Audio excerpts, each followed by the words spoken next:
Tayong i-replace na pressure plate ng Nissan Lex. Kotse po yan, kotse.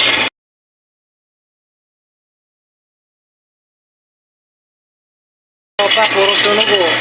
Ayan. Dami sunog. Nag-sliding siya. Yan na mga tropa. Flywheel ng Toyota Nissan. Ulit. Yan na mga tropa. Yan na yung flywheel ng Nissan Lex. I-replace mga tropa. Malapit lang matapos. Kasunod naman natin i-replace ito. Ang pinaka-flywheel.